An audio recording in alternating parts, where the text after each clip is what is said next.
And we're live. Welcome back, everybody, to another episode of Mind Over Matter. Today we have JJ in the building. What's up, man? How you doing? Good man, how are you? Good. Feeling good. Had a good day so far. Hit the gym. Did back just to stretch it out a little bit, so nothing too crazy. Cav, how we feeling?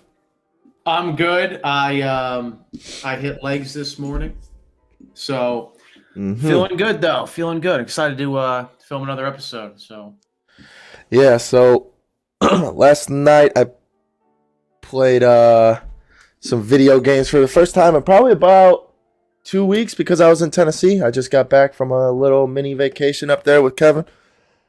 And I Yup. played with Anthony, who was my best friend when I moved down here senior year of high school in 2015, 2016 for hockey. And we were playing, and JJ met Anthony through Anthony's best friend. So it's a whole loop. That's how networking goes. And Full circle, baby. yeah, so I was in the middle of a game, and me and JJ were talking about money, finances, and all that. Just Yeah. whether it's good to have money before you meet a girl or after you meet the girl, or when you should hunt for a girl, when should you hunt for money. It was a fun conversation, but I was in the middle of a game. So I said, JJ, you ought to just schedule a show. He said, when? Yeah. And here we are. So JJ, thanks for scheduling. Excited to have you Oh, on. excited to be here, a little nervous. Excited to first podcast ever. Did a Yeah, little bit of social media in the past, but never did a sit down podcast thing, so with other people, so it'll be good. yeah, I'm excited. I'm excited. I think I asked you the question of like, would you rather have money or happiness if you could only have one? Oh Like yeah, which one that would that you is what. have? Yeah, that's right. And then yeah, I was like, you're gonna have to define happiness. So then we ended up in Yeah, a loop. yeah, Kevin, do we you did have end up in a what's loop. your answer? Do you have anything quick? Kev? oh me. Yeah. I would argue that if I had a shit ton of money, there's no way I wouldn't be happy, and I Okay. don't think that I could be happy if I had no money, unless it was like in a world where like I didn't need money. Like if I had like a farm or some shit, and like I didn't need any money per se. But I would not be upset a day of my life if I had $1 billion cash. So I am going to go with the money option. Okay. I mean, I just know me, bro. Like if I had racks on racks, like they Right, say all money right, all can't buy right. happiness, bro, and I just don't buy that shit. I, I mean, everybody's got their own answer. It's yeah. No, I think Yeah, I can. yeah. I think if I had enough money, I can for sure buy my happiness with it. I've seen a lot more unhappy poor people than I have unhappy rich people. well, see, I would argue that the rich people hide it better than the poor people. Oh, well, I mean, it's not like rich people are happy all the time, but I think when you're rich, there's like a floor to how sad you can be. Let's say I'm LeBron James, right? Hmm. What I may be sad about is not like going hungry or going homeless Hmm. or anything else. It's like, oh, they didn't have my Wagyu beef, now I got to eat a ribeye like a Oh, fucking caveman, or oh. they didn't have the kind of champagne I like. Now I got to drink Dom Perignon. It's like the floor for rich people's happiness is like a lot higher than a poor person's floor. If that makes sense. Yeah. No, No. it makes sense. Go ahead. Yeah, that's what I was saying. If I had like $1 billion cash right now, I think I'd be able to set up my life for happiness forever. Yeah, you It would could be set up hard your whole to. It would generation. be hard to not. But And then, I kind of like that you we both have got the into honest the side. we both. Then you got onto the gold digging aspect. Yeah, because then people like the connections that you make, like interacting with people, it becomes so much harder if you have like $1 billion. Like people will want you for your money, you know? Oh, like they wouldn't want you for you? Yeah. Oh, well, I mean, if I have $1 billion, I don't give a shit, dude. It's like she's a four, but she's a billionaire. She's Or, like 100, like easy. but like too though, if you have a 10 that only likes you for the money, it's like, well, okay, but like she's still a 10, you know? Yeah, see, I would argue that money isn't the end all be all. Like more money, more problems. And there's people out there that yeah, we live in a world where like you need money, like you need money to go buy groceries, you need money to just do anything, honestly. But I don't think like the main thing, like if I had $1 billion right now and everything else in my life was shit, like but that money couldn't buy because there's things that money can't buy, then I'd still be miserable. Like there's still like famous people or like very rich people that like off themselves, right? Because they have all this money, but they still aren't happy with their lives. They don't have like a good relationship, a good significant other, or like their family life isn't there, or, like their friends aren't there for them, and all they have is money. Yeah, it's just important to note the chase, the chase for money Yeah. should not be like solely off of money. Like you should, Like what is it in like if you're tunnel yeah. vision, you're gonna lose quite a bit of friends, family, emotions. You're gonna lose almost everything if you're tunnel vision on cash. Hmm. And we don't like doing that because then we end up getting broken up with or whatever have it, Boom. falling into the grieving process, which is what you wanted to touch on today. Yeah. No, it's actually crazy because like so there's this girl, right? We don't name names, but there's this girl that like I was how do you say? Like Oh no. pursuing. I had feelings for like 2 years. Now mind you, this is a girl like I'll lay it out. Like this is a girl like nothing ever happened. Didn't even kiss the girl. Like I was Oh. playing like the long game hardcore. And to like long story short, like the only reason that we're not together right now is because of money. Like I don't make enough money. Like I'm a good dude, everything in that like that. But her lifestyle that she lives now and she's been accustomed to, like it's not that she's a material girl, very down to earth, very um like in the moment type of person, but everything that she goes and does like outside of her personality is based off of money and like having an abundance of that money, like a good amount of that money. What do you mean, like her activities? Or like Yeah, going like on a date with her? like her lifestyle. No, like we could go on a date to Barnes and Noble. Like we could go on a date. Like we've gone on a date to go get Jeremiah's is a place down here. It's like soft serve ice cream or like Italian ice. Like we literally went, got Italian ice, sat in the parking lot, ate it, and then went and got fries at McDonald's, and it was one of the best like times I've had in my life. And that was it made me cost me like what, $15, if that. But Yeah. it's like those moments are so priceless for me that it's just crazy. But you Yeah. didn't get to hit after that? I didn't even kiss her. Like I haven't kissed her or anything. That's tough, bro. Because I mean, I mean, after 2 years, at some point you're just simping over this chick. and I was like, I was doing long story short. Like there's a lot more that goes into it. Like I think one of the crazier parts that a lot of people like would say, like Anthony knows a lot of this story. Um, the crazier part is you guys know what YSL heels are? Like Yves Saint Laurent. Saint Laurent, yeah. You Yeah. seen one. Yeah. You know what red bottoms are? Christian Louis Vuittons. Hey, you already know what it Of is. course, bro. Yeah, so I bought her both of those shoes for her 21st birthday because it made her happy. Like it wasn't like I had an extra bit of money that I took out from a loan from my car so I could like get the car wrapped and like do a bunch of stuff to my car. And at the end of the day, like we were out shopping and I was like, you know what? I want to buy these things for you because I see how happy they make you, not like Mm-hmm. the happiness that it creates in you. It's like that's worth it for me. Yeah. So I bought those things for her. Yeah. And you But just couldn't sustain that.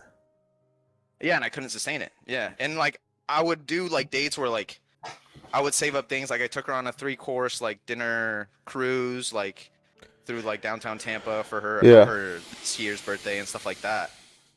But it's just I was working myself so down to the bone for money that like I lost sight of myself. Like during this 2 years is like when I was doing sales too. So I was at a sales company doing solar, Mm-hmm.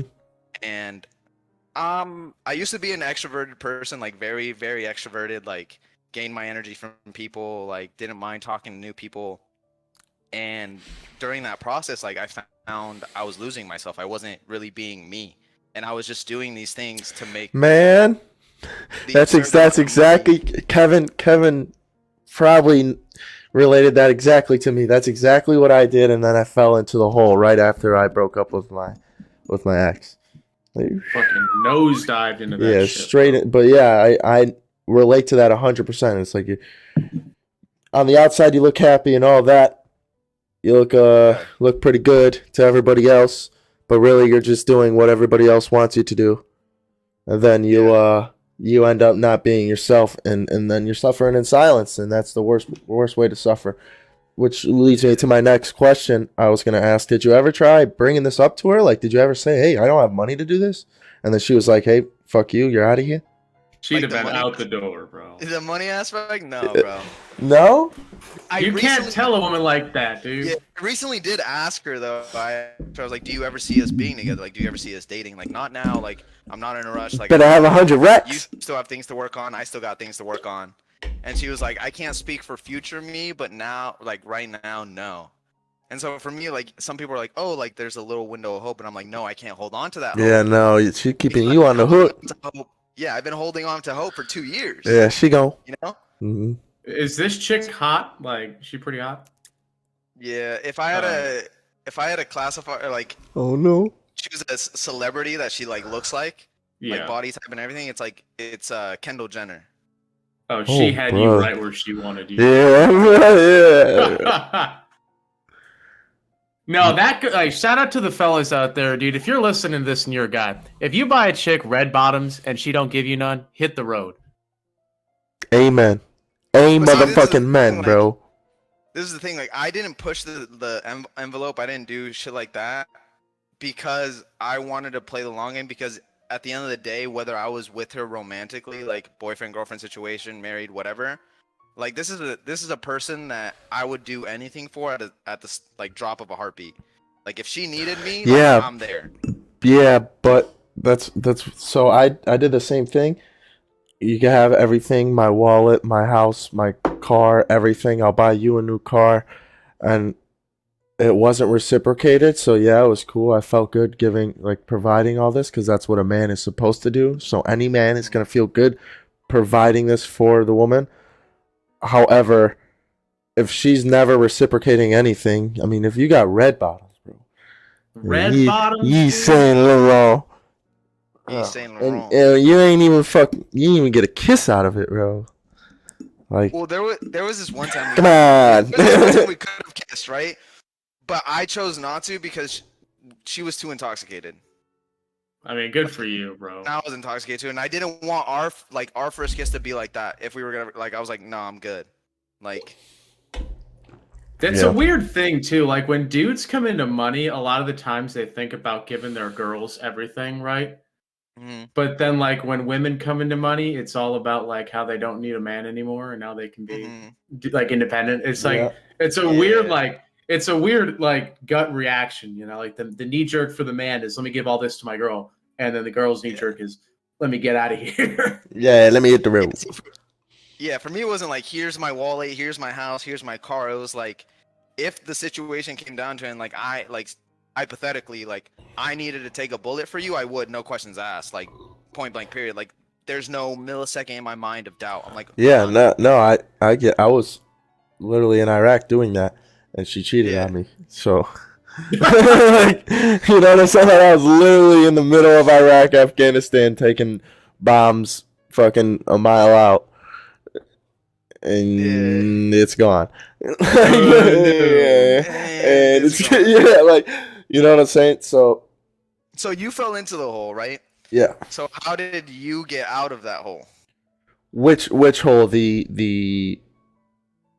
within the relationship, or the grieving hole out after the Yeah, after? the grieving hole after. Oh 'Cause we're going man. that way. For the grieving, I was very fortunate to be getting paid by the army while not doing anything. You can say that again. You Literally didn't do a doing damn nothing. thing. I didn't. My bosses. I mean, so it was a give and take. So for the first 3.5 years, I mean, I was all military. I gave my whole life to them, and that's what you're supposed to do. And my boss saw that, and then it cost me my marriage and all that shit. So that, I mean, the marriage wouldn't have been saved anyways. But they saw like how the army affected my life, and the new boss took charge right as I was getting out, and he knew it was a hit to the fucking nuts because it was also a medical discharge. So he knew I was hurting. He let me stay home. I had a very supportive team behind me, Kevin being one of them. So it was really, man, it was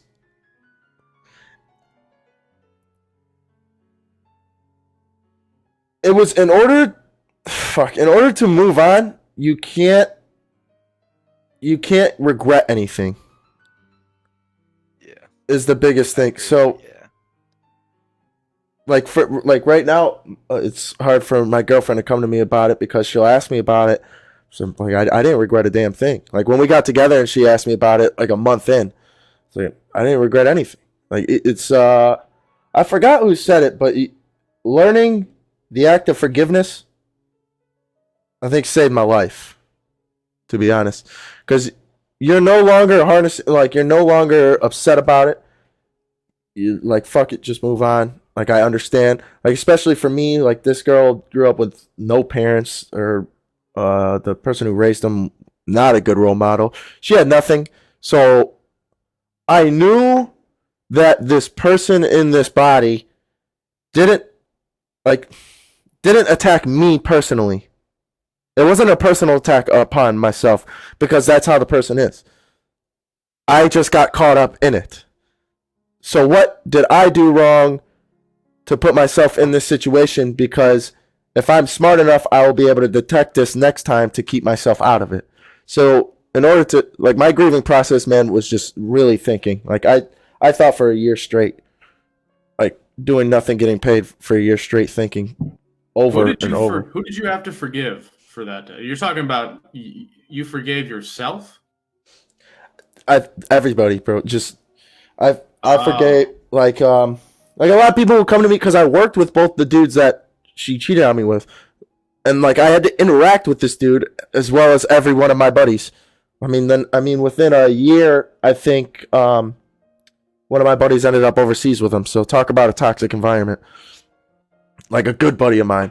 Yeah, and word spreads so fast in the hangar too. Yeah, exactly. Once one dude knows, the whole hangar. Exactly. So everyone kept coming to me and asking me like, why haven't you beat his ass? All that, and it was like you have to learn to forgive. If you don't learn to forgive, man, you're just gonna be so angry.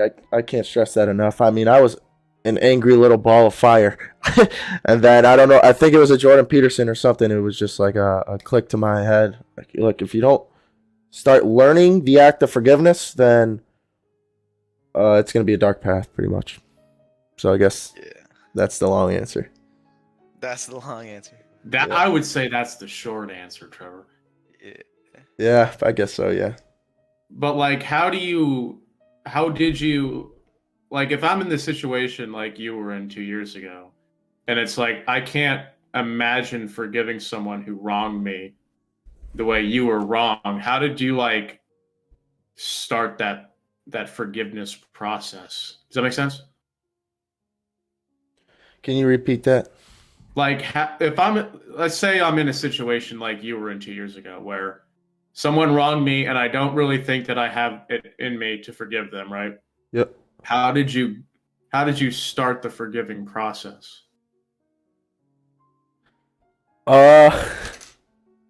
It was like self-realization, man. I mean, you know, as well as a lot of my close friends and family, I held a gun to my head, and called my little brother, which is a really weird thing for me to do, because I knew he looked up to me and I knew he saw me as a role model. So it was weird, but at the same time, I'm glad he was able to see what was going on. But I was like, look, I got a gun to my head. Like, what the fuck?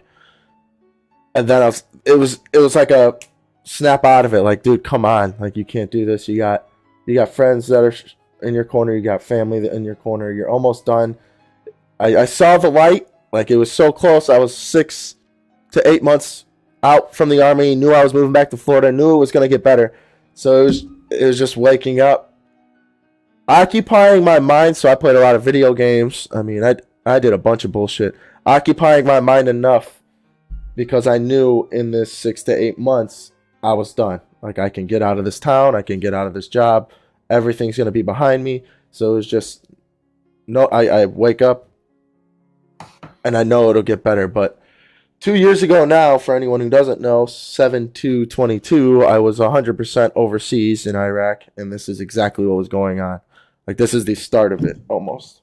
But probably about a week into it.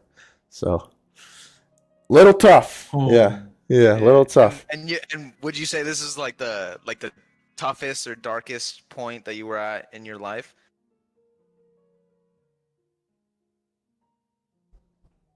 Yeah, I mean, I would say after. I- I would say after I held the gun to my head was the darkest moment of my life, like the darkest time of my life.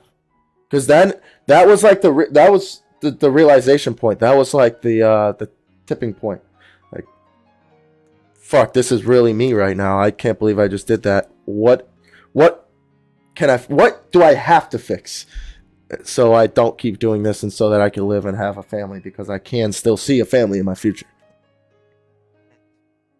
I mean, it don't get much lower than that. No, yeah, and that was another thing you guys were always saying is like, look, man, you're at the bottom. There's only one way to go, really. Like, it don't get much worse. I mean, like yeah. I have a point in my life that's like that. Not gun to my head, but similar, very, very similar. Yeah. But this was like years and years ago. Like right now, I'm not grieving as hard as it was back then. It's like a very it's a shallower hole, like almost as if like how you said like learning forgiveness and like learning these steps to grieving, it like kind of raised that floor, you know? Like before, it's like the floor was like way down here. Yeah, it And, feels good too. You start learning all these things, and now it's like these dark holes that you jump into. It's like the floor used to be here, now it's like up here. Yeah. It's a way shallower dark hole and a way quicker round trip to like back up to the top.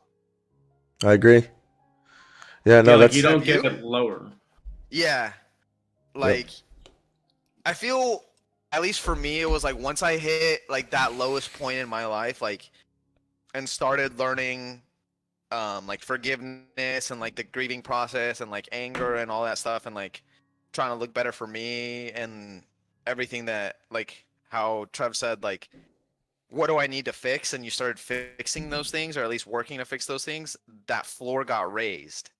Yeah. So it's like it wasn't me going back down to that I want to end it, but it was like more like I'm sad and I know I'm sad and like this hurts and I can acknowledge that it hurts, but I don't want to go back to like where I was. Yeah, the easiest way to picture it, I guess, if you just look up like the S&P 500 stock market, like throughout the last 100 years, like it'll go up and then boom, then it only just goes up and down a little bit. Like you got to know there's only one way to go when you're down there with the gun to your head or finger on the trigger, whatever it is. I mean, and it's up, going up. My favorite emoji on the phone is the little red line. Yeah. It kind of like to me, it sounds like if you were at the gym, right? Like before you started weightlifting, 135 seemed like the most impossible weight to lift. Mm-hmm. Yeah. But now, Trevor, you could probably take a year off the gym and go rep 135 for at least 10. Yeah. You know, so it's like you're a lot. Yeah, not with those on.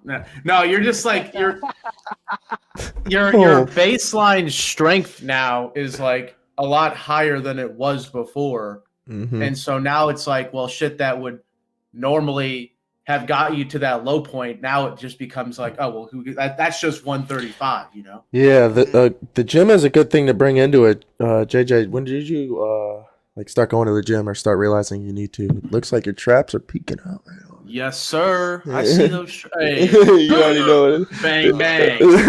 No. I've been athletic my whole life. So like ever since I was little, I played sports. So I played soccer and basketball. Those were my first two main sports. And then outside of that, I started playing tennis and golf, um, like indoor soccer. There's probably a couple other sports that I'm like forgetting. Oh, I ran track for a little bit, but I was always like in and out of the gym, so I never really associated like the gym with like a safe space or like helping me get out of this rut until like honestly when I had like like I had this one girlfriend I really liked, right? I had this one girlfriend I really liked. Oh A no. different Parents? one. Oh no. Like, this is like I'm talking like in high school, like Oh, not the Uh-huh. Kendall Jenner. Okay. no, not yeah. Uh, Her parents ended up not liking me, like for whatever reason. Like they never had met me. He They go. saw, they took one look at me, and was like no. Like they decided right then and there, didn't even like have a conversation with me. They were just like no, like you're not good enough for our daughter. And then like, long story short, like had this whole legal process battle with them because they thought they like tried to accuse me of like raping their daughter Brother, what the and all fuck? this shit. And they gave her the ultimatum of like either A, you go with this story and you have our support, because they were well off. They were a well off family. It's like you go with this, you like stay quiet or whatever, and you have our support because she was about to go to college and like all that stuff, and college is expensive. Or you go with him and you forget you have a family. Like we're done supporting you. So like how you said, like you had to learn forgiveness. Like there was a time where I was like real upset, real like just down in the dumps. But then I learned that and I was like, I can't blame you. Like I forgive you. Like if that was me in that situation, like if I put myself in your shoes, right? And it was either I have my parents' support and everything like this, or I lose it all for something or somebody that I don't know for sure, like 100% will last forever. Like, can I really blame you for that? Yeah. Like, obviously, everything else that happened and how far the parents took it isn't justifiable. But for her aspect, like her involvement in it, it's like her hands were tied, like rock in a hard place. Like, what could she have done? Yeah. I mean, in high school, you really can't do much. Exactly. Like you're about to Yeah. go to college. Like your parents are like, No, yeah, that's what I'm saying. tuition paid. That's what it goes back to the like you can't blame, like she's stuck in that situation. It's her parents. She can't do anything. You know, like you can't get upset. But Can't that's be what got mad. you in the gym. You're like, let me get big so I can prove them wrong. Yeah, so I like started getting in the gym, and then I got hurt. So I haven't been going to the gym. I'm a small guy. Well, small like as in muscle built. I'm 6 foot or 5'11", 6 foot on a good day. 6 foot with Uh-huh. shoes on. Uh-huh. It's the Yeah. same as us, bro. Yeah, 6 foot with shoes on, 5'11" with no shoes on. Yeah. Um, Like and that. I weigh the heaviest I've ever been was 155, and that was like peak like breakup like revenge Really? body. That was my heaviest. My normal weight that I sit around now is like 130, I'm 120. at 165. Brother. That's like ideal for Sitting me. pretty. No, ideal for me. I used to be before I moved to Florida, I was at like it was 178 to 183 was my 5 pound range. Mhm. And then I moved to Florida, man, and I switched from powerlifting to like a bodybuilding style format of lifting weights, and it dropped 10, 15 pounds, and now I'm just kind of fluctuating at like 165 to 170 ish. Mhm. Fuck it. I got that Jonah Hill thing where I'll like gain and lose weight in like 2 days. Yeah. Yeah. No, like fucking. When was I fat? Like 8 months ago, I was like, When was I fat? it's hard. Yeah. It's really, when was the last time I was Oh fat? no. Because like I joined and then I got kind of fat when I got to the shop. Then I started running again. Then I stopped liking that because I was depressed. But no, basically, yeah, I want to say I was like 220, and then I got down to 170, and now I'm like 205 right now. Yeah, if I could It's get just- to 175 like muscle, like that'd be great. But I have an injury on my right shoulder. I have a whole muscle group that shifted under my shoulder blade on my right side. So like shoulder press is hard for me now. Bench is hard for me, like because like the whole What the hell? it's the muscle group that connects in your neck right here. It's like all the way down is just it just hurts. Like Just sometimes go you're ahead. playing video games. Go ahead and get you some fucking legs, dude. You just come out with massive tree trunks. That's what I gotta do in middle school and everything. Like you know how like guys were like in the weight room like trying to like show off, and that was like Yeah. the driver. Like Yeah. me, it was like legs because I did soccer and basketball, and a lot of Yep. it like basketball, yeah, you shoot a little bit, but it's like it doesn't really get your arms defined. It's like you're running up and down this court so much. There was like football guys that easily had 100 pounds on me, and I was out like leg pressing them by like 200-300 pounds easily. Like small guy, like I was short back then, and I'm just moving this weight with my legs, and they're like, what?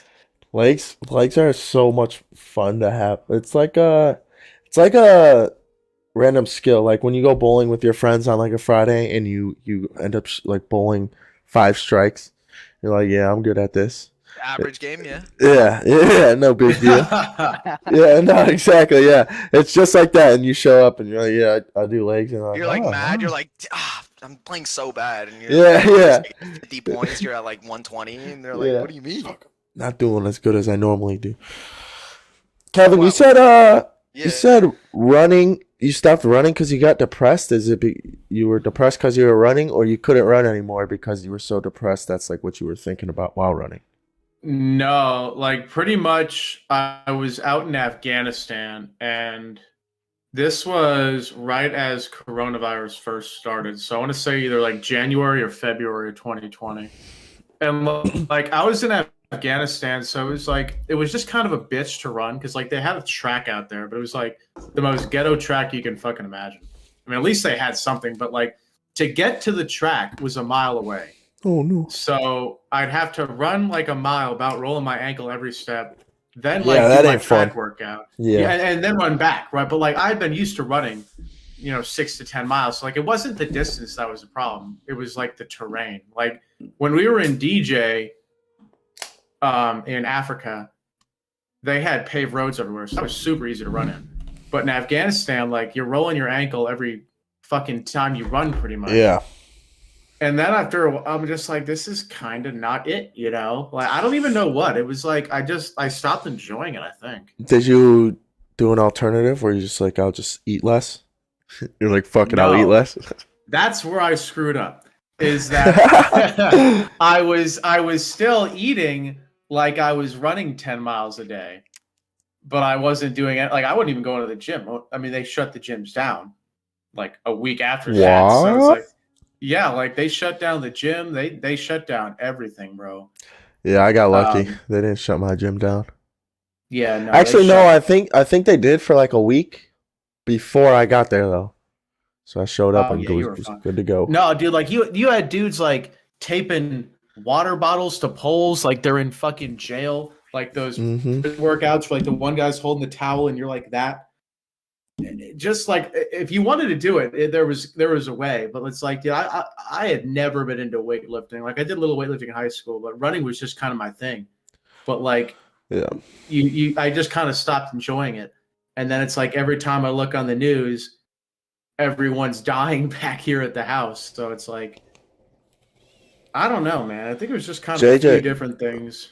JJ, how did COVID affect you, or did That's it? what I was saying. My COVID experience was so different than like most people's, because so like 2019 before COVID hit was when I got out of that toxic relationship. Oh no. I was living in Oregon.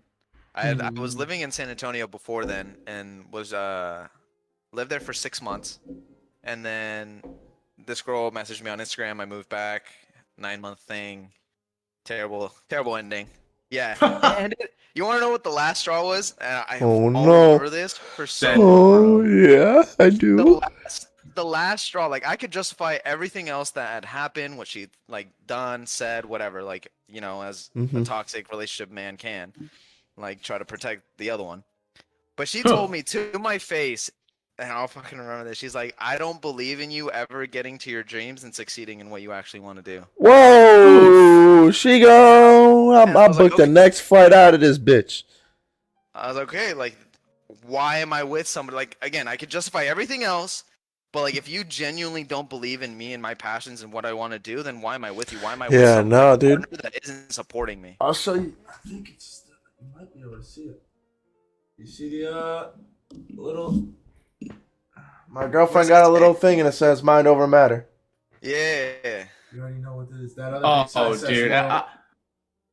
I'm trying to think of an equivalent that a man can say to a woman so that they understand it. I will never give you enough money so you could buy what you want. I will never. I will never give you a child in your life. No, because this is like. I mean. You will never be a mom. You will never be a mom for as long as you're with me. It's more like if the girl loves you and everything, and she wants to marry you, and you're like, "I'll never marry you.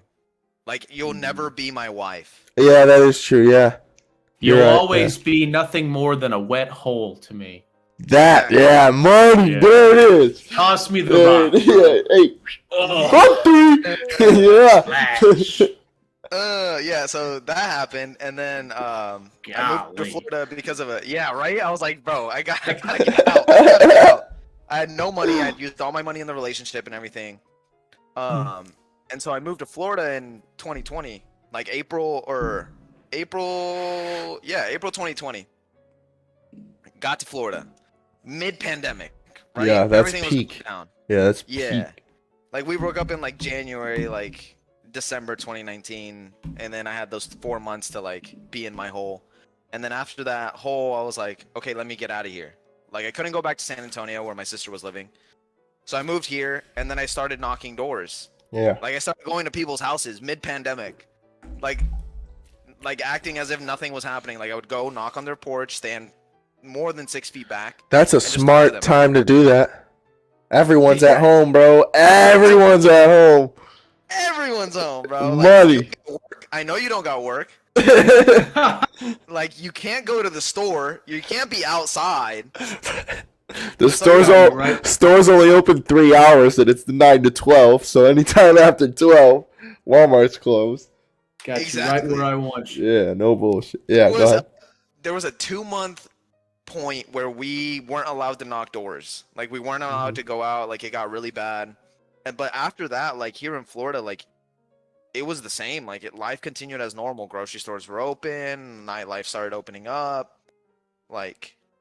I mean, thank God you were in Florida, not like New York or California or something. No, yeah, exactly. Like I got out quick, and I was thankful to be here during that whole transition because it was nice. It was nice being here and like still living life normally while you like look around everywhere else, and it's like everything's shut down, nothing's working. Like it was nice. That's Yeah, that's what it was when I got back from overseas. I was like, all right, well, none of us have to work because they're only staffing like 10% of us right now because COVID. So I got back and I was just getting paid buku bucks to sit at home. So that was cool. But peak COVID, I was like overseas. I got overseas at the end of May of 2020.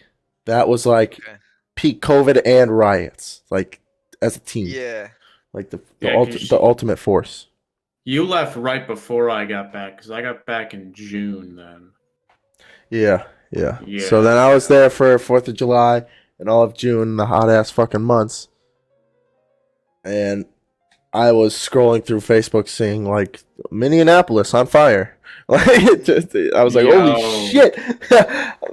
I'm so first. I was like, man, thank God I'm in Iraq right now. Like, come on, what the fuck? That's when I got real big into Twitter, dude, to start like, because I just wanted to see what was going on. Yeah. And I'll never forget that CNN fucking screenshot I seen was like fiery but mostly peaceful protest. Yeah. And it looks like the fucking city's burning. I mean, it was burning down behind this guy. Other than setting everything on fire. They were very peaceful. Like, bro, no, zero businesses survived, but all the people did. That is what got me about this whole thing. Is like we're rioting in the name of systemic racism, right? But all the businesses that we're burning down are largely owned by minorities. So like, hey, I care about you so much, I'm gonna burn your business down. Yeah, I'm doing this for you. Shut up. I'm stealing this TV in the name of racial equity. Like, get the Yeah, what? you understand. You're black. Yo, Like what? I should have a PT. Don't make no sense. Yeah. No, Nope. but Hunt Like- the Good Stuff though, that opened a lot of people's eyes. Like Yeah. just to see how much we're being manipulated. Like I remember that was when I kind of first was like aware that the news was like really lying to us, was when they were like, "Oh, well, you can't take a shit outside because you're going to kill everyone with your coronavirus, but you can riot all the hell you want." Matter of fact, if you riot in the streets, it helps with coronavirus. I'm like, bro, that you can't have both. Wait a minute. What? Like, yeah, if I go to church, I'm going to kill everyone. But if I go burn down a building outside, I'm good to go. The like church. that, The church is what got me. JJ, I see that cross on your neck though. You religious? If so, when did you get religious? What was your like upbringing on religion? I was just about to ask. Money. See, I would consider myself more spiritual. Oh. Like, I Okay, don't- here we go. I don't. The one thing I'll stand on is I believe there's a higher power, point blank, period.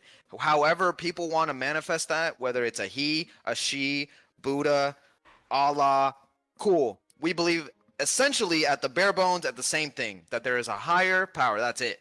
Like, I believe like everything is, it's science. Like it's a little mix of both because there's atoms. Atoms have frequencies and vibrations, and everything moves. Everything is energy. Like energy can't be created nor destroyed. So at the end of the day, it's like you can believe in God. I believe in a God. However you want to believe it. Like if I'm talking to a Buddhist, it's like, yeah, we believe in, like, I agree in Buddha. If I'm talking to somebody who believes in Allah, I'm like, yeah, Allah. We ought to But get you on here with Brandon. Like It's, at the end of the day, Yeah. It's like At the end of the day- omnius. omnious. Yeah. At the end of the day, like that's what I was. Growing up, my mom is a hardcore, I think it's Roman Catholic or just Oh. like Catholic. Like hardcore, like Sunday, everyday church. Like she goes to church like multiple times a week now. Like now that I'm not home. Like hardcore that way. And so like that was like my life growing up and I never understood it. Like I still don't know a lot of stories in the Bible, Yeah. this, that, or the other. But it's like this, the cross for me, like I wear it, like the chain, it was all like a gift from like godparents and stuff like that, and like the pendant is like from my mom. So like for me, it's more than what it like signifies for most people, but at the end of the day, it's like, yeah, I do believe in a higher power, Yeah. and you call it Christ, cool. Other people call it Allah, other people call it this. Like, it's just at the end of the day, for me, it's the same bottom line principle of like, there's a Yeah. higher power out there. How did you get to that conclusion? Seeing everything that like the church, you know, like the bad things that were associated with the church, and just like really looking at other religions and like looking at the good parts, looking at the bad parts, and they all have the good parts, they all have the bad parts. And living in Oregon, it was like I was always around more hippies that believed like in that stuff, like the natural way of life and order, and like there's just so many like interlaceable things like in I was Christian for a little bit, and in that like Catholic and Christian, they're always like Ash Wednesday, right? Yeah. You were born from ash and you return to ash, and that just like cemented my idea further of like we're all energy and it can't be destroyed, and we just go through these different forms Yeah. throughout years and years and years. Yeah. Yeah. Go ahead, It's a Kev. weird thing, dude. Like I think it's an interesting point how like we're all, whatever you call God, he, she, they, whatever the hell. I like to think that if you revealed what God was to me, I probably wouldn't even be able to see it, much less understand it. Like it would be on a dimension so complex that like my human brain couldn't interpret it. So I think that's kind of the reason why we label like a God as he or she or whatever. Just because like we can't really conceptualize what it actually is, much less put Or- a name to it. Yeah, or anything more powerful than a human. Yeah, I mean that to me is the problem that a lot of people have is like they view humans as the apex like of the whole universe. But it's Yeah. like you can't take the fact that we're the apex on Earth and extrapolate that to Yeah. everywhere in the It's universe. if we can't create life right now, what makes you think we could have done it 300,000 billion years ago or whatever it is? You know, like there's no way, in my opinion, that God is a human. I don't believe it because of that. Like if we can create life like now, which from my understanding we can't, then we definitely couldn't do it 3 billion years ago. So there's no way this higher power is a human, which got me to step back from the organized religion. Because I mean that's what it's from my understanding all growing up and what I was kind of told or what was engraved in my head, whatever I thought, was that people believe in this high person that directs them in the direction. You have to go this way. You have to go this way. You do what I say. If you fuck up, I hate you, and you need to come back on Sunday so that we can talk about this because this is a no go. So that was my understanding. Yeah, like it's Saturday night. You go out, you're railing lines of blow, like you're railing hookers. Like, oh, don't worry, just wake up, go to church on Sunday, and be like, Father, I did this, this, and this, and oh, it's okay, you're absolved of your sins. Yeah, wait a minute. Yeah, that just don't make no sense. That just doesn't. 1 + 1 does not equal 2 right now. Like, Yeah. No, but stepping back a little bit, we did talk about a couple of your past relationships, your grieving process, all of that. What are your hopes for your future relationship or your future family? What are you looking for? What are you striving for? you know how we were talking about acceptance and like forgiveness, or we were talking about forgiveness, but a point that I had thought of is like in the grieving process, like I think there's a lot of little steps, and for a lot of people it can be in multiple ways because like you look up online and they always say like it's this way and that way, but it's like we're all humans, we're all different, our minds are all a little different, so the steps may be a little like out of order for some. So I definitely agree with like forgiveness is a huge part of it, but also like acceptance is like a massive part of it for me. Like just accepting like the saying it is what it is. Like it is what it is. Like this is the reality I'm living, and there's no negative or positive. It is. Like it depends on what side of the line you stand on. Like if you're in the middle, you can see both sides. But if you're on one side, then you're only going to see the negative. If you're on the other side, you're going to try to only see the positive. So for me right now, I've accepted that I may never feel the way that I felt about this girl and wanted to do the things that I was doing for this girl for anybody else. Like I've accepted that in Yeah. myself because during the whole 2 years thing, it was like I was looking for people like that person, whether it was physically, mentally, like personality wise. It was like if they in some aspect resembled that person, I was like, that's the person I'm gonna like try to talk to at the bar, essentially. So now like I've accepted like I may never feel that way. So now it's finding that the people or person that will always be there for me, like through the lows, through the highs, and I already know who that person is.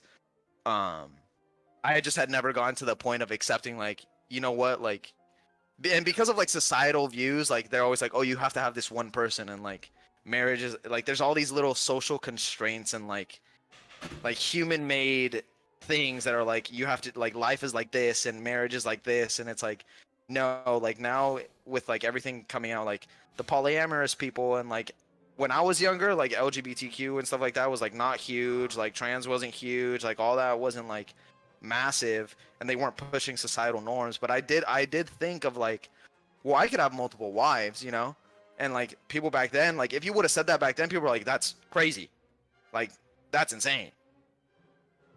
But now what I'm hoping for my future is to have somebody there for me that'll be there through the highs and lows, and will like like a life partner, not a romantic Yeah. partner, but a life partner. Yeah, the first thing I told my girlfriend, like, dude, it was like day 2. Like, I woke up the night after we spent or met each other, and I was like, look, I'm not looking for anything other than a best friend right now. That's it. I need a best Yeah. friend because now in her eyes she sees, oh, he needs a best friend. He's looking for a supportive friend. He's looking to be as close to this person as possible. Like there's no boundary there of boyfriend girlfriend. So Yeah. yeah, I agree, man. There's a lot of pressure society puts on you, but it's important to put your finger on exactly what you want, because to a woman that is extremely attractive, like Yeah. coming up to a woman and saying, look, this is what I'm looking for my future, for my children, a grown up woman will be like, damn, this man's got it together. He knows what he Yeah. wants, and that's what they desire, in my opinion. Kev, I want to hear They from Kev. will- I feel like I haven't heard from Kev a lot this talk. No, women want men that are decisive. And not like, oh, this is what I want to do with our life. Like that's you need to have that, yeah. But like even the little shit, like, oh, what do you want to eat? Like Oh, if I had $1 for every time I asked my wife what she wanted for dinner, and she gave me like a straight, I'd probably you probably Man, what? been. man would be buying her I- Yves Saint Laurent. Yeah. You're like, Yo, Kev. yeah. I was like, what do you want? What do you want for dinner? And it's like down. Oh no! Is he lagging for you too? Yeah. Am I good now? And he's live. We're back, baby. Sorry about that. No, if you had $1 for every time you asked your Oh, wife yeah, what she no, wanted to if- eat, you'd what? If I had $1 for every time she gave me a straight answer on what she wanted for dinner, I'd have less than $5 probably. It's like you can tell too, like women want to be led in like everything. Like go to the grocery store, Trevor, and like let Marissa walk in front of you and watch how like she naturally moves behind you. Oh my god, dude. No, we just had this fucking okay. We were in the grocery Yeah. store yesterday, bro. Yesterday. And I was like, before we even got it, I was like, what do we need? And we pointed out the 2 things we need. We go, we get what we need. I was walking in front. And then when we have everything we need, we're on our way to the self-checkout line, and she's walking behind me. Because I know I'm beelining straight to the self-checkout line, because I'm not buying shit else. I got what I need. And she like gets distracted by some Band-Aids, like different color Band-Aids. Oh.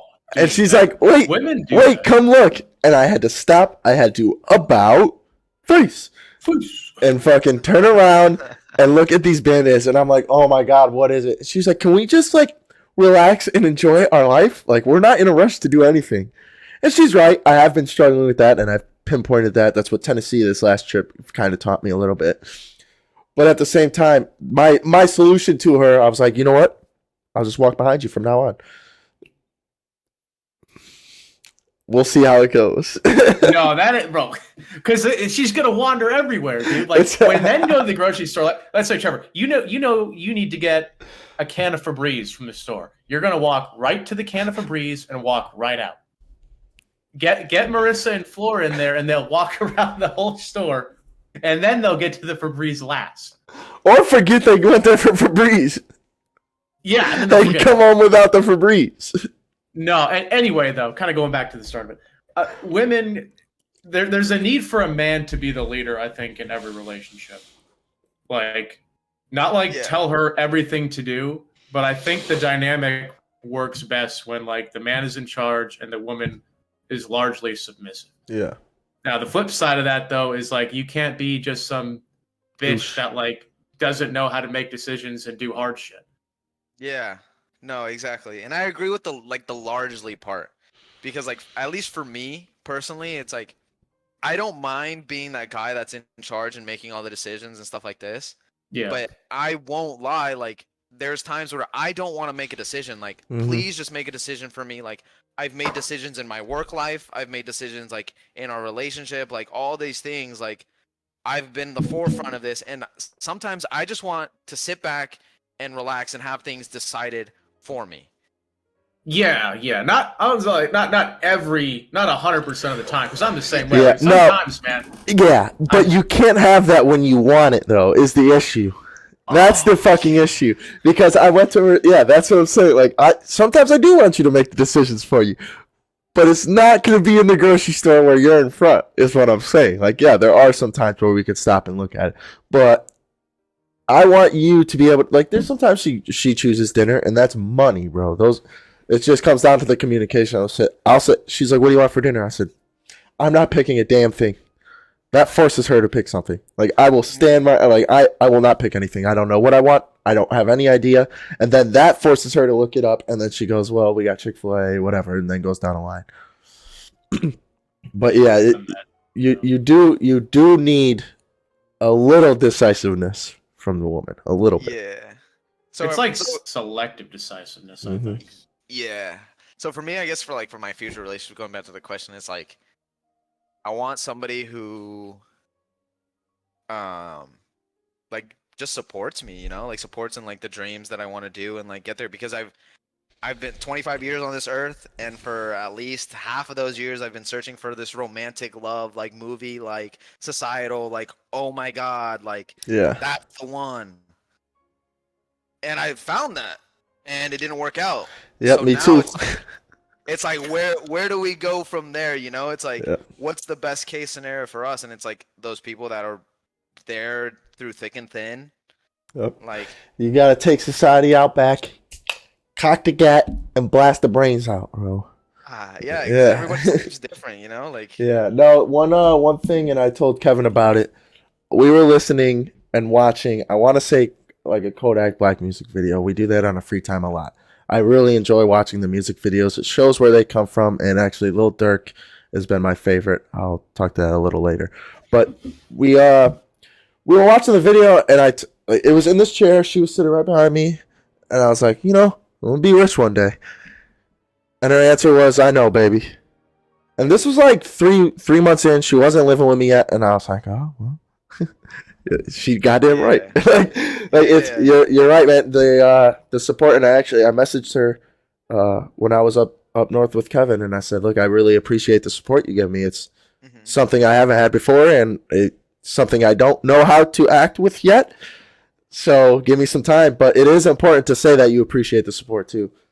Yeah. Like, would you agree that, like, the support, like, it's hard to say that, but like, being damaged individuals, like, not broken, but just being damaged individuals, like, it's hard for us to, at least for me, it's hard for me to 100% believe and see my potential the way other people see it, you know? Because, like, I'm in my body. Yeah.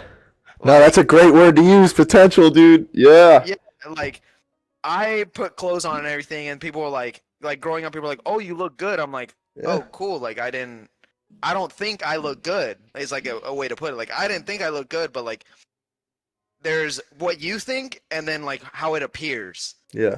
And like that support is so huge to like have somebody that like that's potential. Yeah, that's, I mean, if you look up on our website, I actually have it pulled it up right now, but it's what started this podcast. Like, it really is what started this podcast. I mean, Kevin saw my potential when I was depressed. He saw I had little to no support, and he helped me out, and then now we're here today. That's the goal for us in this podcast, is to provide that support so you can reach your full potential, because there is so much potential in each and every human being. The brain itself is an unbelievable device, dude. Like, it's unbelievable. And everybody has one. Every male has one, and the males are what's getting shot down mostly in my eyes, and that's what I relate to. Maybe I don't know the female side, because that's not what I have experience with. But the males are getting shot down when they run into the first speed bump, because you're not allowed to be sad. Now you get no support, because if you want to be sad, no one's going to support you. Society says you're not allowed to be sad. So now you suffer in silence. Well, I suffered in silence, and that got me divorced and on the brink of death. Mm-hmm. Yeah. So that's why my face changed when you said potential, because it's something that strikes home for sure. Yeah. And Kevin taught me that. Kevin taught me that way of thinking. Yeah, dude. It's like I just think the worst thing in life is wasted potential. And if like I've seen so many people throughout my life that could do amazing things, but then they don't because they don't believe in themselves. Other people don't believe in them. Mm-hmm. They don't have ways to kind of deal with whatever life throws at you. And it's just depressing, frankly. It's like imagine what we could be like if everyone lived up to their full potential. Yeah, if everyone saw their potential like Elon Musk sees the potential. Yeah, and it's Literally. like, well, okay, well, we have that problem. How do we fix that? Mhm. I mean, it's a pretty big undertaking. But like one thing that I wanted to do was create like a space where men could be vulnerable with other men. Like I shout out to women, but I don't think personally that a man should really cry in front of a woman. You are not. How many groups do you see? You have the female group and the man group. Female group goes out. How much do they talk? How much? Non-binary. Yeah. Everything's a spectrum. Yeah, let's just put the whole spectrum out on a dinner table. No, the female group, if there's 4 of them, 4 to 6, let's say, a group going out, they could cry. They will talk about their past relationships. They will talk about their emotions. It could be anything. They could go out to dinner or go out to a club. A male group will go out. They will talk about that girl's butt, that girl's dress. They will talk about maybe money that I have or don't have. They will talk about the car or whatever recent thing I just got that makes me look cooler. They will not talk about what the hell's going on in their head. And if they do, it will not be in a public place. Yeah. Where do you the issue I ran into is once I stopped drinking, now I got a problem where I'm not meeting any friends because that's a thing to do. That's the societal norm. Now you can come on here, meet a friend, whatever it is, and talk about it. And the downside too is then if everyone's putting up this face of like, oh, I'm great, dude. It's like if you're the one who isn't great, it's like, well, okay, well then who do you relate to now? If everyone around you you think is doing swimmingly and you're not, you just feel more alienated. Oh yeah, see, like growing up for me, like I'm an emotional person. Like now Amen. I wear my emotions on my sleeve. And growing up, like I never realized it, like most of my friends, like good friends, were females. Like I didn't really open up and talk with guys. Why? Because it's like, yeah, I had this persona of like, oh, I played sports with them, and like how you said, like new girlfriend, new car, this, that, the other, blah, blah, blah. But like when I went home and I was alone or I was like sad or something, like the only person I could turn to was like these girls that like understand like emotions. And, like could see me through. Yeah, no, that's one thing that does help in a relationship. I mean, Kevin saw it this past week and a half or whatever. When my girlfriend came up, she was able to see my past. How hard is it for a girlfriend that you've been with for 5 months to go up to your past life, see where you lived with your ex-wife, see where you spent all your time with your ex-wife? How hard is it for that? It's so important for you to be able to talk about your past. Because your past is what makes up your emotions. The past is what makes up how I think right now. If I can't tell you how I'm thinking right now, how are we supposed to get along? You need to understand how I'm thinking so that you can predict when I get mad or you can predict when I'm sad. Because that's a step up from every other relationship. If you know when I'm going to get mad and you can leave me alone, that stops me from getting mad times 2. Because if you don't leave me alone when I'm mad, I'm going to get real pissed. You know? Or just to understand the context. Like in your situation, something might upset you more than it would me, but only because of what happened to you before. But it's like if Marissa or if your girlfriend don't know that, then she's not gonna be like, she's just gonna think you're getting overly upset. Yeah, it's much harder for her to accept your emotions. So I did want to bring that up to you. That is something that you should be looking for in your next relationship if you haven't thought about it yet. Because being able, like, especially saying you're emotional, I relate to that a lot. That's what me and Kevin always talk about. He's more of the logic part of the podcast. I'm more of the emotional part. I mean, it's just how it is. Like, I don't know anything about that subject. I'm curious how genes and heritage and all that shit affects that. I don't know. Just within men. Genes and heritage. What do you mean? Like, what makes me more emotional than Kevin? Is it how I was raised, or is there a DNA that I have that he doesn't, or that he has that I don't? You know what I'm saying? What is changing it to where I'm more emotional and I can produce almost more quality emotions, but Kevin can produce more quality logical thinking. Like, you know what I'm saying? Like, I don't know what affects it, but it's an interesting thing that me and him have definitely realized within the podcast. Yeah, and no, I definitely love the male like self safe space. Like again, shout out to all the other humans, women, whatever you like to call yourself. Yeah.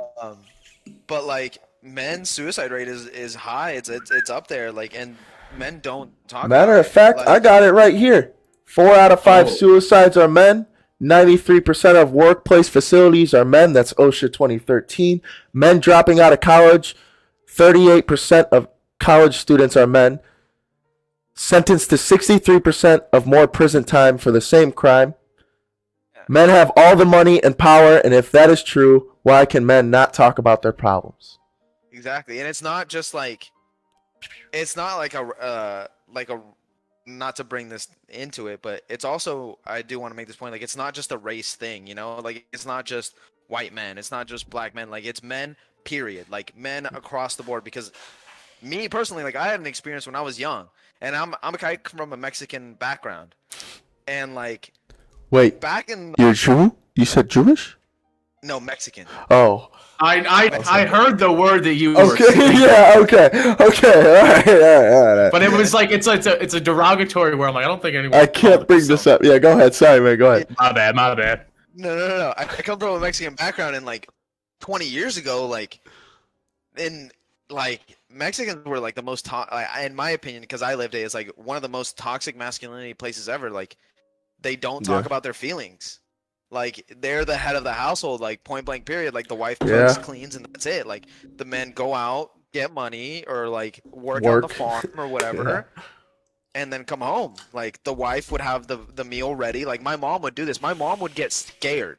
Not scared, but like how I could see, like if she hadn't started lunch for my dad before he got home, like she was worried. Like if we were out at the store, she's like, "Oh, we gotta get home. Like I gotta start dinner, or I gotta start lunch, like for your dad, or blah blah blah blah." Like that was Mexican culture. I had a relative die on very early on in my life, and I couldn't grieve it. Like I couldn't cry about it. I couldn't do anything. Why? Because I was a man. Because I was a boy. At 9 years old, I was forced to shove my feelings down and not talk about them, not feel them, and just suffer in silence. And it's a big reality for men across the board, regardless of race. It's like that's what happens. What would you say? Because it's definitely more mainstream now for a man, and it's at least getting more mainstream. I think COVID affected it, but that's why I've hopped on this podcast. That's why we started it, is because we think we got something early. Do you think there was a specific event or situation that caused men to speak up more? Because especially, like, I don't know if you listen to Juice World or XXX, all that, like, that came up a couple years ago. Shout out to Juice World, home of Flossmoor High School. Shout out to everyone that goes there. You already know what it is. 708. Let's go. Baby. Yeah. But yeah, do you think there's one thing that changed it, or was it this new generation coming up? Me and Kevin always talk about the generational differences. This was definitely more emotional. You can't argue that at all. It's definitely more emotional. Could that have been just it? I honestly think it's a lot of things in play, honestly. Like how you said, like generational, like that definitely has a part to play in it. What the percentage of these parts are, I couldn't tell you. But I definitely think like the generational gap, or like how different generations are, like from one to the other, like has a big part to play in it. The talk, just like talking about these issues and like being vocal about it. People like Juice WRLD, XXX. Those are the main two that come to mind. Trippie Red. Like all those artists and all those famous people, like celebrities, which is just a fucking, that's a whole nother topic. For a lack of better term. Yeah, for a lack of better term, all these celebrities talking about it and making it more of an issue and like present, and like in a way, for lack of better words, like shoving it down people's throats, like, and making them realize, like, shoving it in their face, like, look, like, this is the reality It of was it. the same. It was the same way they shoved down your emotions. The same way we shoved them back up, straight Yeah, up. it's like, Yep. yeah, straight It was a good old ass blast. Hold on, I need to grab my charger. Hold on, Yeah, no, we're good. We'll take a pause real quick. We'll be right back. And we're back, baby. I also do think, like, I do want to say, like, something that I think has made it easier for men to, like, talk about mental health and, like, their emotions and stuff like that is, like, I don't even, like, good women, I guess, or just, like, women in general, how, like, they've always been, like, it's okay. Like, have you ever, like, started crying and, like a girl was like, it's okay to show your emotion, and you're like, you do the, like, the whole, I'm fine. Fuck you. I'm fine. I'm not upset. I'm fine. I'm not even that mad. And they're like, it's okay for you to, like, feel emotion, this or that, and, like, I think that's been huge of, like, them holding that line of, like, you can show emotion, like, it's okay. Like, don't get me wrong, there's those women and other people that are like, what are you doing? And they're like, they take that as a sign of weakness. But, like, for the majority, it's like having that safe space and them holding that line. I told Trev in the little break that we had, Kev, I wanted to ask you, like, you being more of a logical person, since me and Trev are both, like, the more emotional types, how does a logical person like yourself deal with the grieving process or deal with, like, grief or tough instances in your life? And to add to that, I would like to ask if you think it is easier in a way from what you understand. Because you see easier to deal with grief than, like, me dealing with my grief. Because you see me deal with my grief, right? Yeah. Yeah. Oh, yeah. Go ahead. No. What helps me is just laying out the facts. Like, if there's a situation where I'm grieving, right? Like, someone dies, or my friend fucking is either going to kill himself or not, or, I mean, my wife hasn't left me yet, thank God, but if she did, right, what my course of action would probably just be is, like, looking at the facts. So, like, if anything happens, okay, I know that it happened, obviously, but, like, how am I going to get out of it? Okay, this is the steps that I'm taking now that are going to help lift me. And that's, like, stuff that I know is going to help, like reading, for me, my Bible, or going to the gym, talking with other guys. So, like, if I had a process where I was in grief, let's say something bad happened, I would really just start by examining and looking at what I'm going to do, pretty much, that I know is going to benefit me in some way. So it's, I almost say it's easier as a logical person, just because, like, there's not really much confusion to it. Like, I can look at what makes me happy and what I know to make me healthier, and then it's as simple as just doing it. There's really not a whole lot of guesswork to it. So I've mentioned previously, I think it was with an episode with Tommy, like, I went outside, I cried for 5 minutes, put on a song so I could think about it, and then stopped the song so I could cry again. Do you ever end up, like, getting emotional before you start the logical process or during it, to where you gotta stop yourself? And what's that look like? Like, how emotional? So, of course, it depends on the situation. Yeah, it depends on the situation. Usually for me, what it is like, I just kind of get pissed off about something. But, like, my problem is that, like, a lot of the times I get pissed off about something and I don't really know all that goes into it, right? And, like, fuck, dude, I just totally lost my train of thought. Then you kind of see how it's kind of, yeah. So, like why you're getting pissed off at something you don't understand yet. Yeah, it's like, I understand that it's upsetting to me, but then I also understand that I don't understand. Yeah, if that makes sense. No, yeah, we talked about it when I was up there. It's like the easiest thing that you could do for yourself is realizing how much you don't know. Yeah. It would be like this, Trevor. If you really needed to go lose weight, let's say, and I would. Yeah, I know you don't, obviously, but, like, imagine you were really fat, right? And I wanted you to lose weight because I thought it would help you. you may have lost 5 pounds in that week alone, but I don't see that. So like in my head, you're not making any progress, but the scale is going down. But because I don't know that, it doesn't look like there's been progress made. Mhm. And so now I'm pissed off at you, but like only because I can't see the entirety of the situation. Yeah. But I'm very self-aware in when I do get in those kind of funks, I guess you Yeah. could say. Like I just get pissed off. And then what really helps me, dude, is just like taking a step back and having some perspective. Like whatever happens, dude, like at the end of the day, I have my health. I have a really big toolbox for solving most problems. I'm a religious person, so that makes me worry about Yeah, shit way, way yeah. less. Yeah. Um, No, JJ, no, you asked this question to him, but we didn't really dive too deep into your general grieving process. Okay. So, as an emotional person, what is your kind of general, if you have one, or if you can kind of just look back right now and see like it's kind of pieced together now? Yeah, it's more like I would say I'm in the middle of both. Like Trevor, you say you're an emotional person, like Oh, straight yeah. on, dead through, oh and yeah. then you say you're more a logical person, and I'd say I'm in the middle. Like I'm more towards emotional than logical, but I do see like I do plan out the facts and how you were saying like you get pissed off. Like there's moments when I get pissed off too. Like in my grieving process, like I get upset, and how you were saying like you kind of have to like come back and realize like you don't know everything, and it's like that's where the emotional side kind of gets stuck on my end because it's like there's like that confusion. It's like, well, I see the facts. Well, I did this, this, and this. Like, why didn't it like pan out or whatever? And like you get mad, you get confused, and then you like get Yeah. stuck in that rut. You know? Is it like you have so? Because for me, it's like I realize the situation. I become self aware. That's another question I Yeah. want to ask you. And you're like, why the hell is this emotion still happening? hmm Have you ran into that?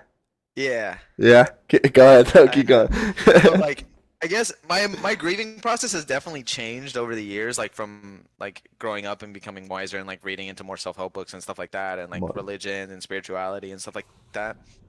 But definitely, I would say now my grieving process is before I would avoid sitting with my emotions.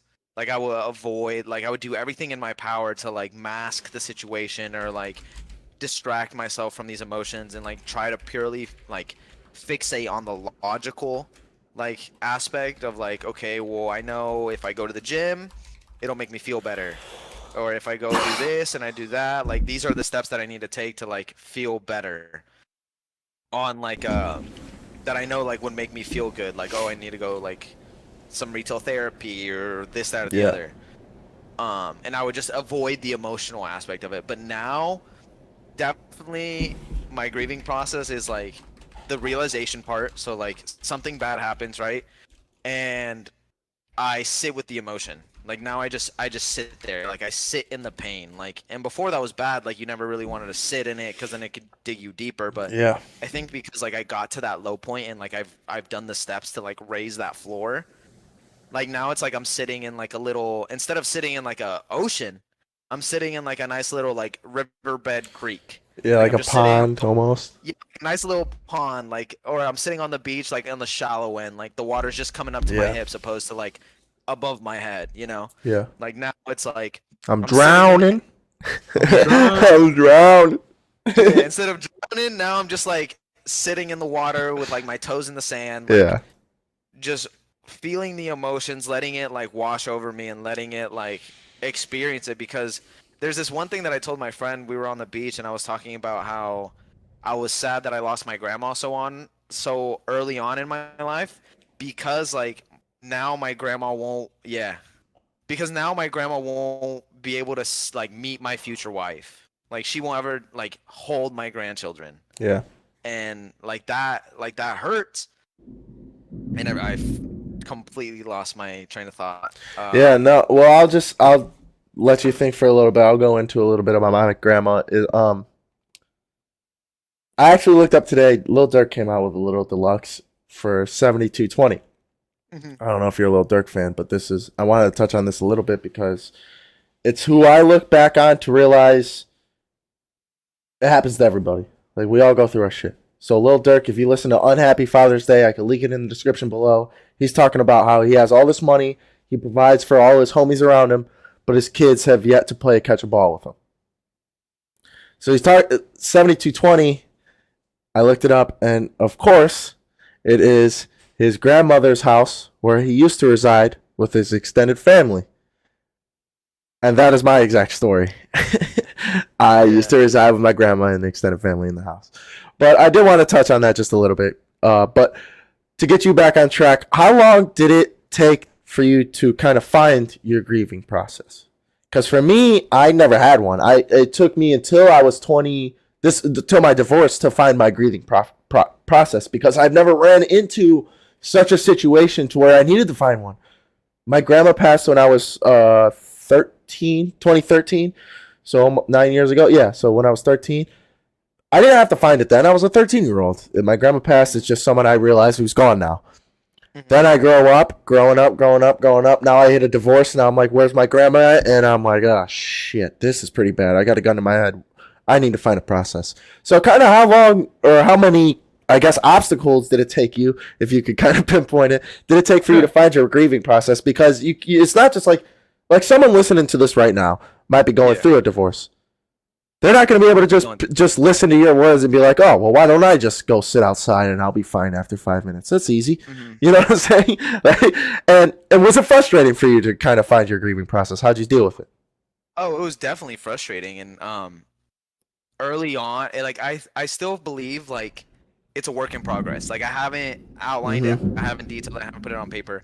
And I remember what I was going to say before. It was money. Like there's ignorance is bliss, right? And like usually that's the quote, like the standalone quote, like ignorance is bliss.